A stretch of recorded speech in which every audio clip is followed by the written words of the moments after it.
Hola hermanos, buenas noches. Para iniciar con el tema de hoy vamos a tener una cortita oración, ¿vale? Oremos.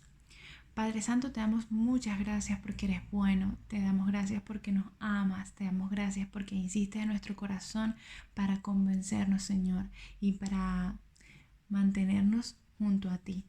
Te pedimos, Señor, que en esta hora nos acompañes, que nos des entendimiento y que nos ayudes a conocerte un poco más.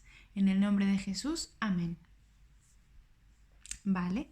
Eh, Vamos a iniciar buscando en nuestras Biblias Juan capítulo 13, versículos 33. A ver, vamos a ubicarnos un poquito en el contexto. A ver, era la última cena. Jesús estaba con sus discípulos y fíjense lo que les dice. Hijitos míos, ya no estaré con ustedes mucho tiempo. Ustedes me buscarán, pero lo mismo que les dije a los judíos, les digo ahora a ustedes. No podrán ir a donde yo voy.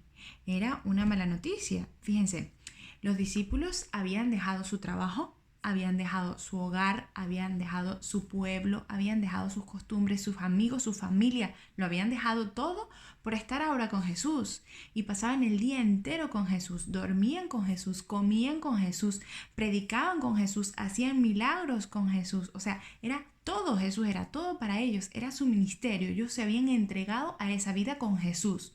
Y ahora Jesús les dice que se va a ir y que ellos no pueden ir con él. Vamos ahora a los versículos 36 al 38. Fíjense lo que ocurre. Simón Pedro le preguntó a Jesús: Señor, ¿a dónde vas? ¿A dónde voy yo?, le contestó Jesús. No puedes seguirme ahora, pero me seguirás después, Pedro, dice Jesús. Pedro le responde: Señor, ¿por qué no puedo seguirte ahora? Estoy dispuesto a dar mi vida por ti. Señor, yo ya lo he dado todo, ¿te fijaste? Mira, yo dejé el colegio, yo dejé mi familia, yo dejé el trabajo, el dinero, todo mi capital, mis sueños, los dejé a un lado para seguirte a ti, Jesús. Y estoy dispuesto aún a dar hasta mi vida, dijo. A morir por ti estoy dispuesto, dijo Pedro. ¿Y qué le responde Jesús? Versículo 38. Jesús le respondió: ¿De veras estás dispuesto a dar tu vida por mí? Pues te aseguro que antes que cante el gallo, me negarás 3 veces. Qué triste, ¿no? Qué triste. Pedro no lo entendía. Él sentía que era capaz, él sentía que ya se había desprendido de muchas cosas y que a partir de ahora como que sería un poco más fácil para él sobrellevarlo. Él no entendía la crisis a la que se estaban acercando. Él no entendía la forma en la que sería probada su fe y su amor hacia ese Jesús. Él sentía que lo tenía controlado, que él de verdad era un siervo, era devoto a Jesús, era todo con Jesús. Pero Jesús le dice: detente, no estés tan seguro de ti mismo y de lo que eres capaz de hacer, porque realmente, Pedro, me vas a negar. Y yo me imagino, ¿no?, que Jesús me diga eso a mí. Muchas veces yo me esfuerzo muchísimo por hacer lo que es correcto, por lo que está bien, por seguir a Jesús. Y me imagino que Dios me mira mi esfuerzo y se siente quizás un poco contento de que yo quiera, ¿no?, darlo todo por Él y esforzarme por Él. Pero me dice: incluso yo te conozco más de lo que te conoces tú a ti misma. Y me vas a fallar. No te sientas tan segura de ti porque vas a volver a fallar. Y a ver, a mí esto me llama muchísimo la atención.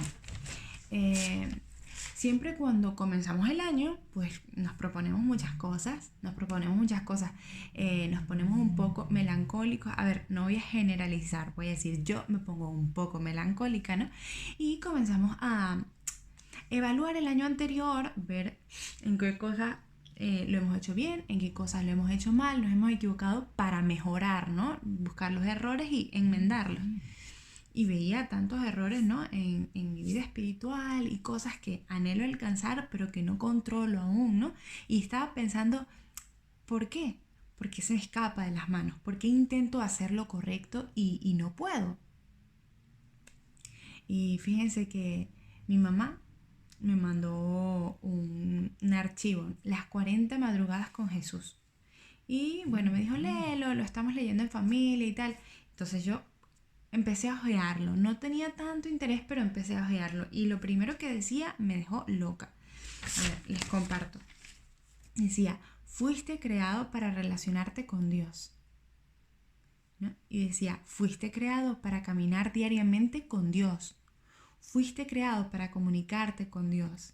Fuiste creado para tener una mente santa. Y todo esto me gustó, ¿no? Porque es como que me movió el piso, me recordó lo que soy y para qué estoy aquí. Mi único objetivo es relacionarme con Jesús, es estar junto a Él y mi vida es eso. Pero muchas veces no lo consigo, ¿no? Fracaso y lo intento llevar esa vida con Él, pero no es tan fácil como parece. Y lo que más me gustó fue el final de esto. Fíjense que dice, fuiste creado para cumplir una misión y lo último, fuiste creado para vencer. Y esto me encantó porque hay veces que nosotros sentimos que no lo conseguimos, ¿no? Pero recordar que fuimos creados para vencer, no porque en mí haya fuerza, sino porque Dios me ayuda a vencer. Es como que, bueno, no nos vamos a desesperar porque hay una forma de resolver este problema, ¿vale?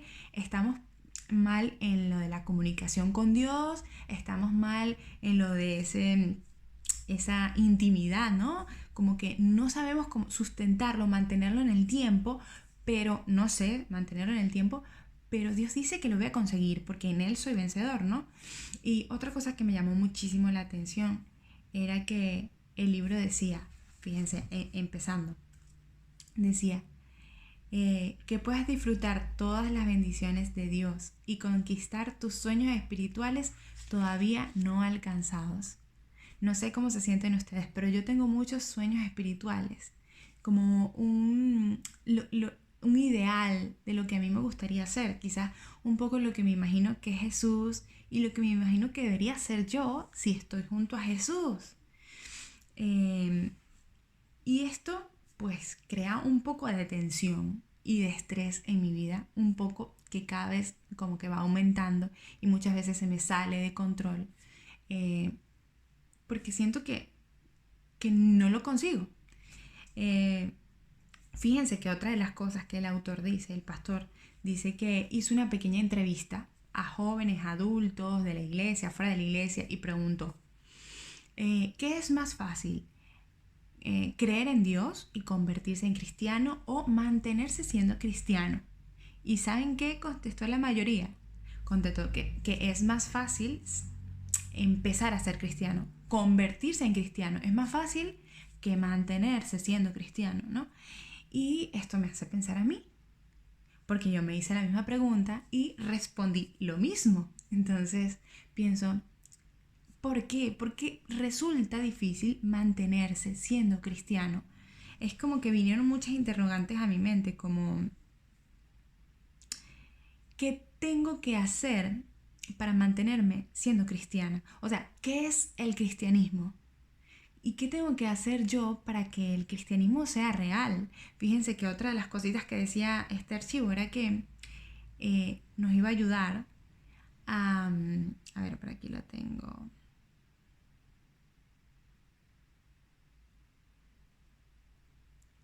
Mira lo que dice. Caminar diariamente con Dios nos mantiene unidos al cielo y nos permitirá vivir un cristianismo real y auténtico.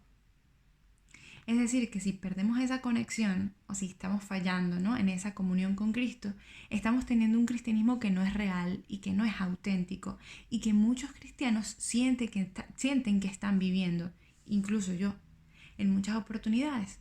Siento que estoy viviendo un cristianismo que no es real y que no es auténtico.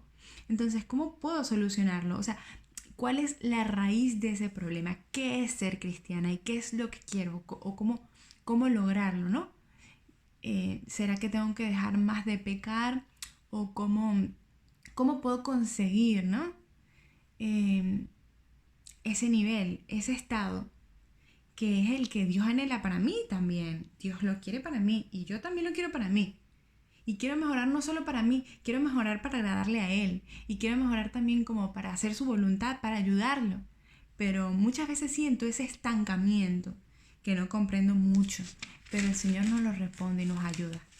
Así como Pedro, me imagino que Pedro estaba en una crisis así similar. Pedro sentía el deseo de darlo todo por Jesús y de hacerlo bien, como muchas veces yo lo siento. Pero a fin de cuentas Pedro falló, como muchas veces yo vuelvo a fallar.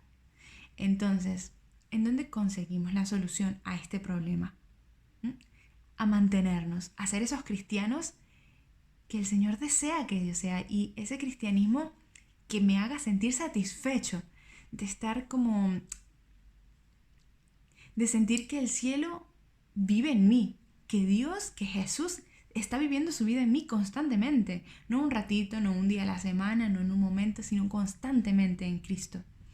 Y fíjense lo que dice, ¿cuál es la solución? Juan 15:5, vamos a buscar en la Biblia, Juan, capítulo 15, versículo 5. Dice, yo soy la vid y ustedes son las ramas. El que permanece unido a mí y yo unido a él da mucho fruto, pues sin mí no pueden ustedes hacer nada. El que no permanece unido a mí será echado fuera y se secará como las ramas que se recogen y se queman en el fuego. A ver, ¿cómo comienza el versículo? Comienza diciendo, yo soy la vid. Fíjense, es muy importante cuando Jesús, si estamos interesados en conocer a Jesús y Jesús dice yo soy, es como un llamado de atención para poner la oreja, para detenernos, porque Jesús se va a describir a sí mismo. Y fíjense que es la última vez que lo hace en el libro de Juan, es la última vez que lo hace. Y lo último que él dice de sí mismo es que él es una vid. Vamos a detenernos aquí. ¿Qué es una vid? Pues una vid es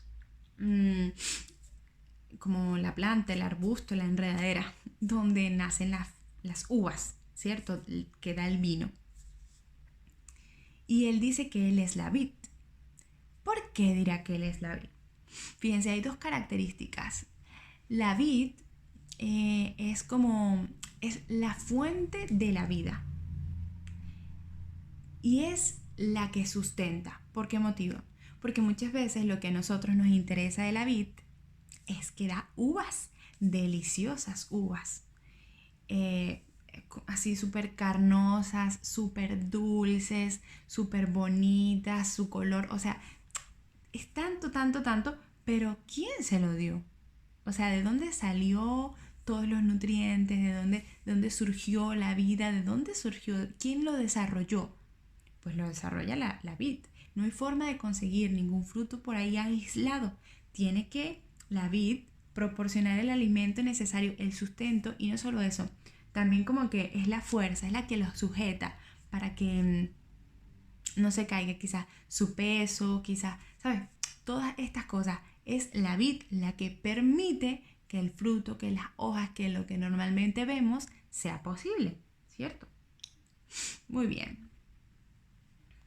Continuamos con el versículo. Dice, yo soy la vid y ustedes son las ramas. Ajá, nos detenemos ahora. ¿Qué tiene de gracioso una rama? Nada. ¿Para qué sirve una rama? Para nada, a menos que la rama esté pegada a la vid. Entonces la rama puede llevar frutos, pero una rama separada de la vid, sabemos que no puede llevar frutos. Muy bien, es importante que sepamos que nosotros somos una rama, porque saben que una característica de la rama es que una rama es completamente dependiente. Si una rama no está pegada a la vid, se marchita. Y fíjense, ¿saben qué me pasó con mi hija pequeña, la mayor que digo, cuando era pequeña? Le estábamos haciendo la fotito de los meses para el recuerdo y cortábamos hojitas, florecitas, arbolitos, cositas así que yo veía por ahí por el parque, y me hice una experta cortando ramitas. Y fíjense, Hay ramitas que son muy fáciles de cortar y hay ramitas que son muy difíciles de cortar. Hay ramitas que son, ¿cuál es la diferencia? Unas que son más claritas y otras más oscuras.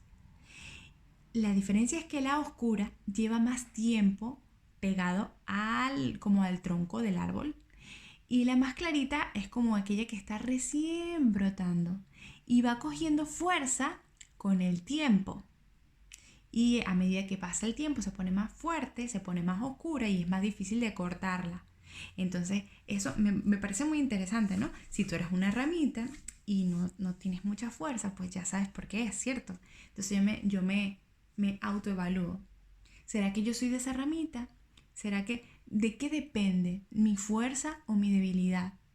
Es cierto, sigo siendo dependiente porque aún la rama más gruesa, si es cortada, igual se marchita y no puede llevar fruto. Sigue siendo, pero el Señor nos permite, aún siendo dependientes, desarrollarnos. Otra cosa es que somos frágiles. Somos frágiles. Una ramita quizás pueda tener un hijito, pero ya, no más. Es de la vid de la que fluyen muchos tipos de ramas diferentes, unas para arriba, unas para el lado, unas que solo tienen hojas, unas que tienen más frutos, unas que, o sea, todo eso sale es de la vid. En cambio, la ramita que es frágil y es completamente dependiente. El fruto. ¿El fruto qué es? El fruto es eso que vemos, eso que idealizamos como el cristiano ejemplar, lo que yo debería ser. Fíjense que hay una cosa que nos dicen mucho matemáticas y es que el orden de los factores no altera el producto. Pero ¿saben qué? Eso es únicamente para la suma. El resto de las operaciones matemáticas, que son millones, el orden de los factores sí que altera el producto. Y eso es lo que muchas veces nos pasa a nosotros como cristianos, que estamos alterando el orden del producto. Entonces queremos conseguir el fruto y nos esforzamos por el fruto y no nos esforzamos por estar constantemente sujetos a la vid. Es la única forma de llevar frutos, pero estamos tan pendientes del fruto que nos vamos desligando y nos vamos marchitando y nos vamos frustrando. Es tan sencillo. A ver, ¿cuántos no han escuchado esto? Yo creo que todos lo hemos escuchado en algún momento, pero una cosa es escuchar y otra cosa es ponerlo en práctica.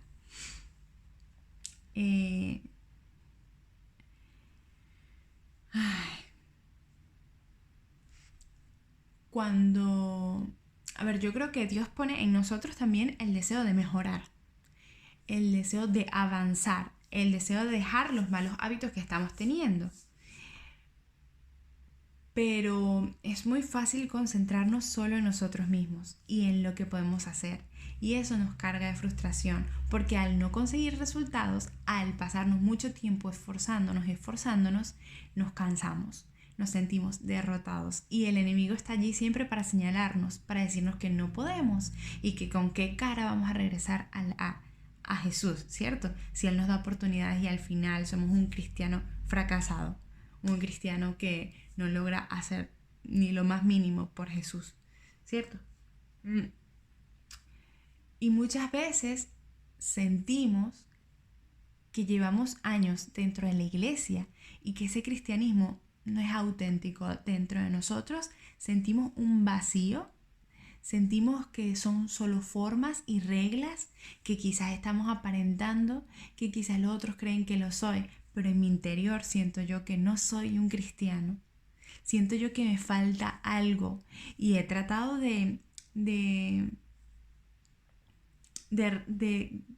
derrumbar, ¿no? Esas cosas que hay dentro de mí y he intentado que Dios venga y he hecho lo posible. Fíjense, el libro, el que les comenté al principio, de las 40 madrugadas, decía lo que todos sabemos. ¿Cómo conseguir el triunfo? Pues oración, lectura de la Biblia, estar presente, estar con Jesús. Pero ¿qué significa permanecer? ¿Cómo puedo yo permanecer en Jesús constantemente? ¿Cómo puedo ser Jesús? ¿Cómo puede vivir a través de mí? Y estas eran las interrogantes, ¿no? Que venían a mi mente y que estaba tratando de resolver. Y fíjense,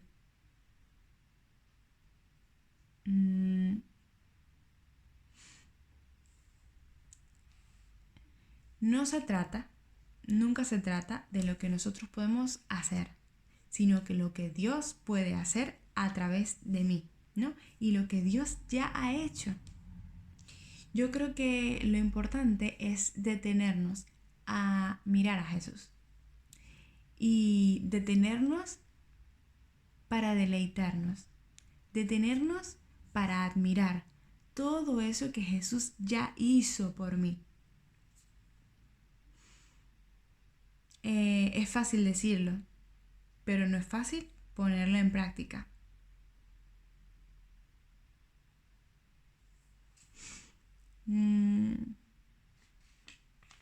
Vamos a ver, una pregunta ahora. ¿Por qué creen que Pedro le había fallado a Jesús? Pedro falló porque él sentía que estaba dispuesto aún hasta morir por Jesús.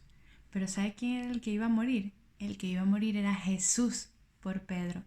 Y Jesús fue a la muerte por Pedro porque quería tener esa relación con él por los siglos de los siglos, por la eternidad. Y Jesús incluso murió por mí para tener relación conmigo por la eternidad, porque yo fui creada para relacionarme con Él, para comunicarme con Él, para estar con Él, para hablar con Él. Y eso es lo que el Señor quiere que disfrute, porque ya está pagado, ¿no? Vamos a leer, vamos a buscar en la Biblia ahora. Juan 15, 9. ¿Qué nos dice Juan? Versículo 9 dice: yo los amo a ustedes como el Padre me ama a mí. Y esta es la solución. Permanezcan pues en el amor que les tengo. Es tan difícil porque siempre sentimos que es nuestra responsabilidad hacer algo. Pero Jesús no está diciendo permanezcan en la iglesia. No está diciendo permanezcan en las obras. Busquen, muévanse, manos a la obra. No, el Señor no está diciendo eso. No dice que te mantengas trabajando, que te mantengas haciendo, que te mantengas buscando. Dice que te detengas y que te mantengas en su amor. ¿Cómo puedo yo permanecer en su amor? Cuando hablamos del amor, lo que pasa es que el amor de Dios no lo llegamos a entender completamente. Entendemos que nos ama, pero es como que no lo podemos experimentar en nuestros adentros. Es como un amor platónico, es un amor como idealista, es un amor como tan grande que no he experimentado y no puedo entender. Por eso el Señor me dice que me detenga a contemplarlo y entonces cada día podré ir aprendiendo, comprendiendo un pedacito de ese amor y comprenderé que ese amor no es gravoso, ese amor no me cansa como querer yo en las obras conseguir un estilo de vida como el que considero que sería el correcto para una chica que dice ser cristiana. El amor de Cristo me ayuda a descansar, aun si he fallado, aun si he pecado, porque el Señor me recibe así como estoy, porque me ama. No hace falta esforzarme. Hay una cosa muy hermosa que escuché en una predicación, decía que el cielo aceptó a Jesús aún sin que Él haya hecho uno de sus milagros. Cuando Él se bautizó, aún su ministerio público no había iniciado. Y Dios le dijo: eres mi Hijo amado en quien tengo complacencia. Me complazco en ti. Le dijo Dios a Jesús, su Hijo, cuando Jesús no había echado fuera demonios, cuando Jesús no había perdonado pecados, cuando Jesús no había culminado su tiempo. No podemos decir que había vivido una vida santa porque todavía tenía oportunidad de pecar. Y se lo dijo aun cuando Jesús no había pagado en la cruz por nuestros pecados. Dios le dijo: eres mi Hijo amado y en ti me complazco. Y Dios se complace en mí porque me ama, sin importar las obras, sin importar lo mala que he sido o lo mala que pueda llegar a ser, porque el Señor a mí me amó primero, me amó antes y me seguirá amando. Yo creo que eso es muy importante entenderlo, y ese amor te va a ayudar a descansar en el Señor y a poder disfrutar de mirarlo de una forma relajada, poder disfrutar de las actividades cotidianas, ¿no? De hacer el bien a otros, pero sin carga, solo con alegría y satisfacción, porque siento que está el rostro de Dios a mi lado, sonriendo simplemente, sonriendo porque me ama. Y yo sigo allí poniendo reglas, poniendo formas, intentando, forzando y forzando tantas cosas que no entran en mí, que me agobian y me cansan. Pero el Señor lo que quiere es darme descanso. Dice, los que tengan un yugo muy pesado, vengan a mí, que mi yugo es muy fácil y mi carga es muy ligera, y van a sentir la diferencia de intercambiarlo, ¿no? De intercambiar esa maleta que llevamos muchas veces a cuestas. Fíjense, hay algo increíble para mí. Y es el hecho de que Pablo, pues teniendo tantas iglesias y teniendo tantas dificultades en la época, iglesias que estaban cometiendo muchos pecados, iglesias en las que habían venido profetas a engañarlos, iglesias perseguidas, iglesias en las que la gente era muy pobre, iglesias, o sea, que tenían distintas crisis, ¿no? Crisis también en cuanto a los ídolos, en cuanto a inmoralidades sexuales, o sea, de todo tipo de cosas. ¿Y sabes por qué oraba Pablo? Vamos a averiguarlo. Busquemos en la Biblia Efesios 3, 14 al 19. Por esta razón me pongo de rodillas delante del Padre, de quien recibe su nombre toda familia, tanto en el cielo como en la tierra.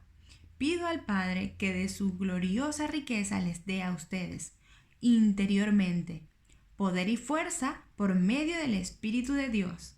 Y fíjense, estos son los más bonitos versículos. Dice, que Cristo viva en sus corazones por la fe, y que el amor sea la raíz y el fundamento de sus vidas, y que así puedan comprender con todo el pueblo santo cuán ancho, cuán largo, cuán alto y profundo es el amor de Cristo.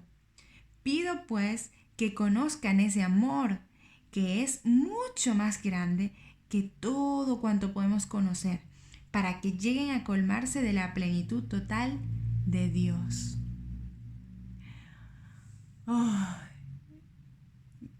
Yo siento que anhelo la plenitud total de Dios. Quiero que Él se manifieste en mi vida, quiero que esté dentro de mí, quiero sentirme llena de Dios. Pero eso es un fruto. ¿Qué es lo que tengo que hacer? Tengo que permanecer en el amor. Tengo que entender ese amor, porque a medida que yo lo vea, que intente estudiarlo, que intente observarlo, voy a descubrir cada vez más a ese Jesús que me amó. Es normal que no lo entendamos, es normal, pero mientras más tiempo pasemos en ese amor, cada vez nuestra mente como que se va a ir abriendo, va a ir ensanchándose y va a ir entendiendo la profundidad, lo largo, lo ancho y que no tiene límites. ¿Cómo es el amor de Dios? No tiene límites. Quiero que ahora leamos Efesios capítulo 1. Vamos al capítulo 1, versículos 4, 5, 6, 7 y 8. Dios nos escogió en Cristo desde antes de la creación del mundo, para que fuéramos santos y sin defecto a su presencia, por su amor. Me encanta esto que dice que fuimos escogidos desde el principio del mundo. Han pasado alrededor de 6.000 años o más. Y Dios creó el mundo pensando en mí, en que me amaba. Fui el motor de sus acciones. Fui el motivo del que Él quisiera hacer un sitio donde pudiéramos coexistir, donde pudiéramos relacionarnos, donde pudiéramos disfrutar de estar juntos. Y eso me encanta, porque el amor de Dios no tiene límites, no tiene inicio y no tiene fin. Siempre ha estado allí por mí. Siempre su amor ha estado buscándome, ha estado pensándome y ha estado ideándome. Y ha estado ideando eso que somos juntos. Y es hermoso pensar de esa forma. Fíjense, dice, nos escogió para que fuéramos santos y sin defecto a su presencia. Sin defecto. Y yo pienso, este tiene que ser otra Alejandra, porque yo soy la Alejandra de los defectos. Y no es así. ¿Sabes por qué? ¿Sabes qué es la justificación? Jesús vino y vivió una vida santa. ¿Sabes para qué? Para poder presentársela al Padre, para que Él la viera. Es mi vida entera santa, sin pecado, pura, limpia. Y fue a la cruz y cogió todas mis faltas, no solo mis faltas y mis pecados, sino mi debilidad, mi tristeza, mi cansancio. Él sintió lo agobiada que estoy a veces cuando intento hacer lo correcto y no puedo. Él esa tristeza la sintió, esa indignidad, esa separación con el cielo la sintió Dios. Jesús mismo estuvo en la cruz y recibió la ira del Padre para pagar por todo eso que yo he cometido y que seguiré cometiendo. ¿Sabes para qué? Para que yo pueda recibir en su lugar la vida que Él merece, la vida eterna, la vida con el Padre por siempre, por siempre, por siempre. Qué hermoso, eso se llama la justificación por la fe. Y entonces puede ver Dios en mí una vida pura, una vida santa, una vida intachable, una vida de una persona apartada, una cristiana verdadera, una cristiana real. ¿Sabes por qué? Porque está viendo a Cristo en mi lugar. Y entonces puede seguirme amando por la eternidad, por ese sacrificio que decidió el cielo hacer por mí, para pagar el pecado que yo merecía pagar. Ya no lo tengo que pagar, lo pagó Jesús. Oh, maravilla de amor, ¿cierto? Continuemos leyendo. Versículo 5. Por su amor, nos había destinado a ser adoptados como hijos suyos por medio de Jesucristo. ¿Sabes que el amor de Dios es un amor íntimo? No es un amor como el que yo puedo sentir por un perrito que veo en la calle o por un niño quizás que yo sé que está pasando dificultad, un niño huérfano o por, no sé, una persona mendigo que esté quizás en la calle. No. ¿Sabes cómo es el amor hacia mí? Es como el amor de un padre hacia su hijo. Es un amor cercano, es un amor de alguien que vela por mí, que me mira, me observa, me cuida, que intenta trabajar para que yo me desarrolle. Yo creo que no hay una unión más cercana a esa como de padre a hijo, o un interés más verdadero o más desinteresado que el interés que tiene un padre hacia su hijo. Y ese es el que Él tiene por mí. Nos quiere adoptar como sus hijos. Es íntimo, es cercano, es nuestro solo. Y eso me encanta, no sé ustedes, pero a mí me encanta sentir ese amor tan mío, tan de nosotros, tan único. Dice, como hijos suyos por medio de Jesucristo, hacia el cual nos ordenó según la determinación bondadosa de su voluntad. Qué bonita, la voluntad de Dios tan bondadosa. Y dice, esto lo hizo para que alabemos siempre a Dios por su gloriosa bondad, con la cual nos bendijo mediante su amado Hijo. Señor, te alabamos por esa bondad, porque Jesús no es más que una bendición para mi vida constantemente, cada día. Y dice versículo 8, en Cristo, gracias a la sangre que derramó, tenemos entonces nosotros la liberación y el perdón de los pecados, pues Dios ha hecho desbordar sobre nosotros las riquezas de su generosidad, dándonos toda la sabiduría y todo el entendimiento, y nos ha hecho conocer el designio secreto de su voluntad. Él, en su bondad, nos había propuesto realizar en Cristo este designio. Qué hermoso, qué hermoso. Y siento que este versículo es tan completo, tan lleno. Siento que no se ha cumplido en su totalidad en mi vida, pero que Dios me va a seguir tomando de la mano, porque dice que vamos a tener el completo entendimiento, ¿no? De las bondades y de las riquezas, de las bendiciones que el cielo ha dado por mí. Entender realmente ese sacrificio de Jesús. Y me alegra, ¿no? Saber que no es algo, no es un conocimiento que puedo aprender hoy y mañana ya no tengo nada que aprender.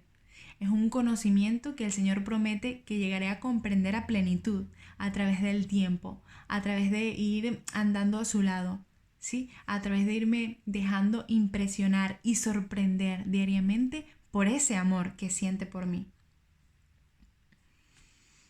Entonces, volvemos a lo que habíamos dicho. No se trata de mí, se trata de lo que Él ya hizo. Se trata de meditar en eso que es Jesús, en eso que hizo por mí, para mí, porque me amaba. Fíjense, hay muchas cosas que yo relaciono. Yo creo que Dios nos permite tener una familia para comprender un poquito ese amor, porque si no, no tendríamos la forma de hacerlo, ¿no? Y hay muchas cosas que escucho, quizás seminarios para parejas, que aplico, ¿no? Con mi esposo, o cosas con los niños, seminarios, y que puedo aplicar con mis hijos y que entiendo que también se aplican perfectamente con Dios y con el resto de nuestras relaciones. Una de ellas es que es necesario detenernos para admirar a nuestro esposo y admirar a nuestros hijos. Y es muy fácil porque, a ver, si a mí me preguntan si yo amo a mi hija Lana, yo diría que sí. Obvio, o sea, lo amo mucho, no tengo palabras para expresarlo, el amor es enorme, es inmenso, es supremo, el amor no se acaba. En palabras. Puedo decir muchas palabras. Así como cuando hablamos del amor de Dios, quizás podemos decir muchas palabras para decir que es muy grande, pero sigue siendo una teoría. ¿Saben cuándo me doy cuenta de que la amo? La amo profundamente. Cuando ella entra al salón y yo la veo con sus coletitas despeinadas, con su sonrisita nerviosa, cuando veo cómo parpadean sus ojitos, cuando detallo el regalo que me ha dado el cielo, siento un profundo agradecimiento y un amor infinito por mi hija. Igual por mi esposo. Yo puedo decir que lo amo, sí, en la teoría. Lo amo mucho, voy a estar con él hasta que la muerte nos separe, sí, estoy comprometida, en teoría. Pero ¿saben cuándo siento que lo amo? Cuando estamos en la habitación, en la cama, yo de repente volteo a un lado y puedo ver su perfil, me gusta mucho y siento que es el hombre más guapo en la vida. Me siento tan bendecida con ese regalo que tengo a mi lado todos los días y no lo puedo creer.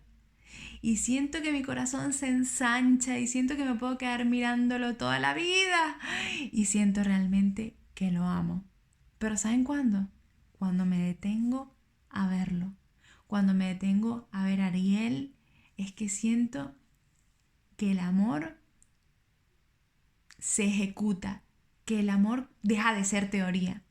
Y por eso el Señor está tan interesado en que nosotros permanezcamos en Él, en ese amor. Porque solamente cuando permanecemos en el amor de Jesús, nos detenemos, dejamos de actuar, de pensar, de planificar cómo ser mejor cristiana. Me detengo y lo miro. Es cuando ese amor se ejecuta dentro de mí y vale la pena el sacrificio, vale la pena el precio pagado por el universo, porque estoy ejecutando ese amor que desde el principio existió por mí y entre nosotros. Es hermoso esto, es hermoso. ¿Saben qué pasa? Que nosotros no sabemos dejarle el control a Dios. Y yo creo que Dios también valora y sonríe y le gusta que nosotros tengamos el interés, ¿no?, de estar cerca de Él. Pero tenemos que comprender que somos frágiles, que somos dependientes y que nuestra relación con Él no depende de mí. Porque muchas veces tengo que orar y leer la Biblia, tengo que testificar. Orar, leer, testificar. Esa es la clave del éxito. Eso es lo que dice todo el mundo y eso es lo que está correcto, racionalmente lo entiendo. Entonces, bueno, tengo que tener 1 hora de tiempo con Dios, entonces tengo que leer la Biblia, voy a leerme un capítulo diario. Bueno, no me está sirviendo, ¿será que tengo que leer más? Voy a leerme 2 capítulos diarios. Bueno, voy, leo el capítulo, entonces voy a orar por Juanita, Pepita y Marta. Juanita, Pepita y Marta, Juanita, Pepita y Marta. Voy a agradecer, Señor, gracias por esto, y me voy. Entonces, no estoy dándole la oportunidad al Señor de que me hable, porque ya yo planifiqué cómo tiene que ser mi encuentro con Él, lo que tengo que leer, lo que tengo que decir, lo que tengo que preguntar, cómo tengo que orar, cuántos minutos me tengo que quedar, y cuando termino eso me voy, porque tengo otras cosas que hacer en mi vida, en mi día. Estoy ocupada, estoy llena de tanto, estoy planificando tanto, porque para ser una buena cristiana también tengo que ser una buena esposa, también tengo que ser una buena madre, también tengo que hacer tantas cosas que me voy cargando y el Señor solo quiere que yo suelte. Y dice, deja de planificar, quédate un poco en silencio, aguarda para que puedas escuchar. Y esto es increíble. Cuando aprendemos a hacer un poco más de silencio, podemos escuchar cómo el Señor nos grita, porque el Señor quiere hablarnos, solo que nosotros no nos detenemos. Detengámonos a admirar ese amor. Debemos presentarnos delante de Dios en fragilidad, lo que somos, como una rama, porque el mundo te dice que eres fuerte, que puedes conseguirlo, que con disciplina, con esmero, pues alcanzarás todo lo que te propongas, incluso las metas espirituales. Pero el Señor, ¿sabes qué dice de ti? Que eres una rama. Dice de mí que yo soy una rama completamente frágil y dependiente. Y cuando entiendo el motivo por el que Dios dice que yo soy una rama, no debo de avergonzarme, sino debo de regocijarme y sentirme completa, porque Él está a mi lado, porque no soy sola, porque tengo quien me resguarde, me cuide, me proteja y cuide mi corazón con el amor más grande e infinito que podría explicarse con palabras. Y fíjense, hay algo muy importante. Solo cuando estamos vacíos podemos ser llenos del Espíritu Santo. Solo cuando dejamos de intentar es que el Señor puede venir a hacer un milagro en mí. Solo cuando estoy rota, solo cuando siento que estoy pobre de espíritu, es que invoco al Señor para que me dé de su espíritu. Si siento que estoy fuerte, si siento que lo logro, si siento que voy adelante, entonces no pediría a Dios que viniera a auxiliarme y ayudarme con esta diaria pelea para ir al reino de los cielos, porque yo podría hacerla sola. Fíjense, qué pena hacer un viaje solo. Pero el Dios del cielo viene a mi lado cada día para prosperarlo. Él es la vida que por mí puede florecer. Él es el que me sustenta y el que me ayuda a conseguirlo todo. Fíjense, muchas veces encajonamos lo que es el Evangelio, que son las buenas nuevas de salvación, que es Cristo Jesús. Encajonamos ese Evangelio como el mensaje para el nuevo, el mensaje para el que recién llega, pero no es para el nuevo, es el mensaje que nos salva todos los días de nuestra vida, y solamente administrándonos diario a diario dosis de Evangelio es que recobraremos la vitalidad, porque en eso consiste la vida del cristiano. A ver, ahora pensemos, ¿qué pasó con Pedro? Yo poniéndome en su lugar me sentiría triste, muy avergonzada, fracasada y frustrada, ¿no? De haber querido dar lo mejor de mí y haber chasqueado tanto a Dios, ¿no? A Jesús, haberlo chasqueado, haberlo negado. Yo creo que Pedro se sentía destruido. ¿Y saben qué hizo? Regresó a su antigua vida, a su antiguo lugar de trabajo, y estaba pescando. Y en medio de eso, Juan dice, ¡Ey! ¡Es Jesús! ¡Es el Señor! ¡Está en la orilla! ¿Y saben qué hizo Pedro? Saltó, nadó, desesperado para encontrarse con Jesús. ¿Y qué creen que fue lo que dijo Jesús? Viste, Pedro, ya te lo dije. Te lo dije. Tu cristianismo era un cristianismo barato. Tu cristianismo era un cristianismo de formas. Cuando llegó la hora de la prueba, caíste, fallaste. ¿Y tú que estabas diciendo que ibas a morir por mí? ¿Te diste cuenta? No.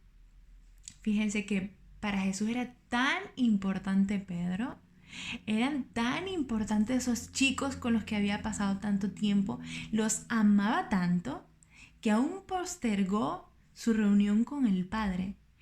Jesús ya había resucitado, pero antes de irse al cielo quiso reunirse con ellos por última vez. O sea, se reunió con ellos. Les dijo que lo que había sido prometido se había cumplido, que había resucitado, y les dio la alegría del reencuentro. Y yo creo que más alegría, más que alegría para Pedro y el resto de los discípulos, fue una alegría para Jesús volverlos a ver. ¿Sabes por qué? Porque esa alegría, esa comunión, esas conversaciones, eso de sentarse como una piña frente al mar a comer, a desayunar juntos, eso, el que más satisfecho estaba era Jesús, porque por eso había pagado. Él pagó en la cruz para tener esa comunión con sus discípulos y por la eternidad.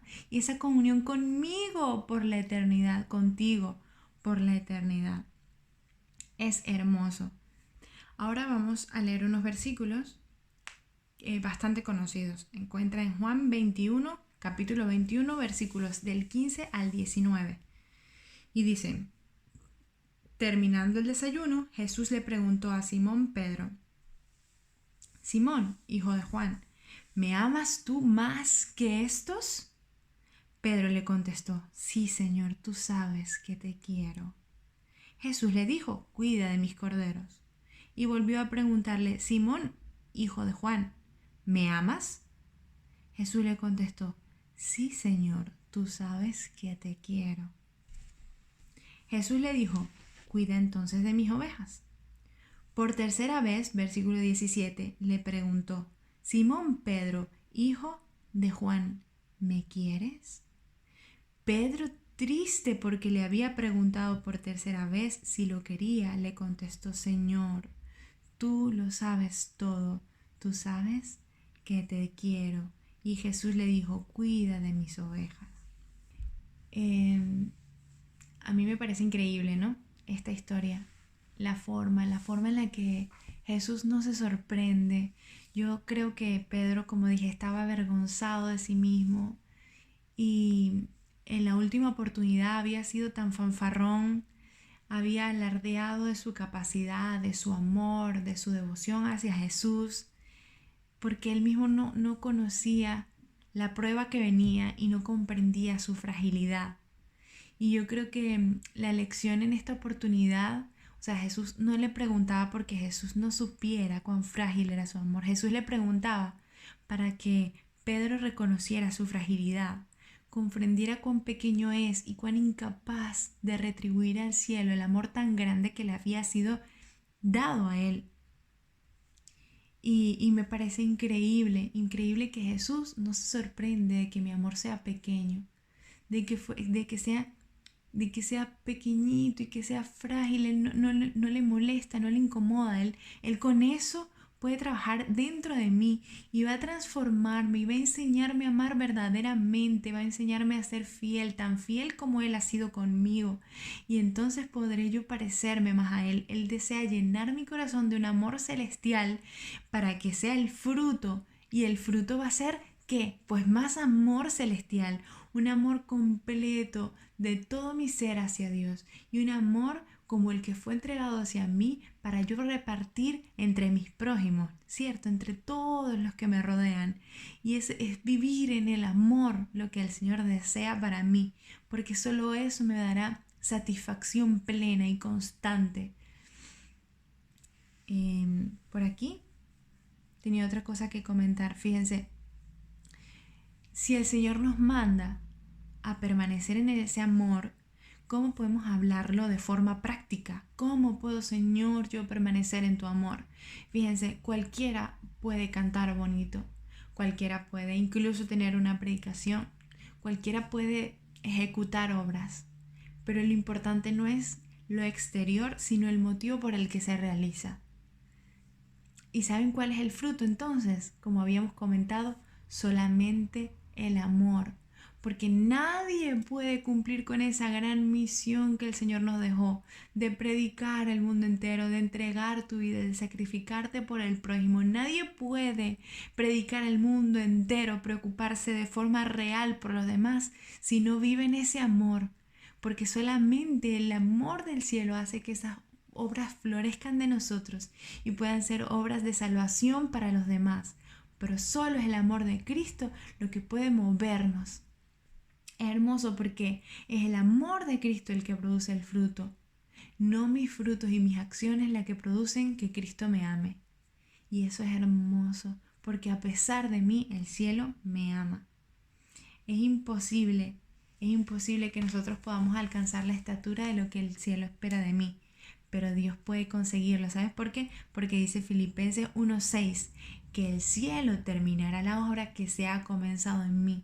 Que yo estoy en obras. Yo estoy todavía en reconstrucción, en remodelación. Y el cielo va a terminarme. Él lo ha prometido y en eso debo confiar. De eso debo sujetarme. Y para terminar solo quiero comentar una cosita. Escuché esta semana una meditación hermosa que hablaba de María. María cuando estaba con Jesús y derramó su perfume de nardo a sus pies, ¿no? Y lo secó con su cabello. Ese perfume representaba para María lo más valioso, y ella lo entregó a los pies de Jesús. Muchas veces nosotros estamos buscando lo más valioso en nosotros para entregárselo a Jesús. Y equivocadamente creemos que lo más valioso es nuestro servicio. Creemos que lo más valioso es discipular gente, que lo más valioso es ser responsable en mi ministerio de música que me corresponde, ser un diácono puntual, es lo más valioso y lo que yo le entrego al Señor. Pero ¿saben qué es lo más valioso? Lo más valioso es mi tiempo. Lo más valioso es mi tiempo, porque con el tiempo yo entrego realmente mis prioridades, porque el tiempo determina mi futuro, mi presente, el tiempo determina mis proyectos, mis planes, determina el camino hacia el que me dirijo. Y muchas veces yo mi tiempo lo ocupo en lo que creo que es productivo y bueno. Y lo lleno de estudio, lo lleno de trabajo, lo lleno de colaboración, de ayuda, de servicio, de miles de cosas. Cuando el Señor solo quiere que yo tenga un tiempo libre con Él. Un tiempo en el que me detenga, un tiempo en el que me deleite. Y entonces pueda yo entregarle al cielo lo más valioso de mí, que es ese tiempo, y poder administrar el regalo que a diario me es concedido. Así que el triunfo se consigue solo a los pies de la cruz, solo a los pies de Jesús. Y en esa cruz, en esos pies, en silencio, llevando mi alma vacía, mi alma contrita, quebrantada, frágil y débil, para ser fortalecida. Y entonces el resto de las cosas en mi vida tendrán sentido. Solo cuando lo más importante es Él, solo cuando lo primero que hago sea reunirme a su presencia, solo cuando lo primero que hago sea derramarme a sus pies para ser llenado de ese amor tan inmenso que ni siquiera puedo comprender. Hermanos, vamos a tener una oración. Padre Santo, yo te agradezco porque me amas. Yo te agradezco porque insistes, porque me buscas, Señor, y te ruego que sigas siendo así. Te ruego que me sigas acompañando, que me sigas iluminando, porque necesito, Señor, estar en tu presencia, porque para eso fui creada y quiero sentirme plena y sé que únicamente lo seré cuando tú seas el centro de mi vida, de mi existir. Enséñame, Señor, enséñame a ser como Cristo fue. Enséñame a deleitarme en ti y en el amor que sientes por mí. Gracias, Padre, nuevamente te doy. En el nombre de Jesús, amén.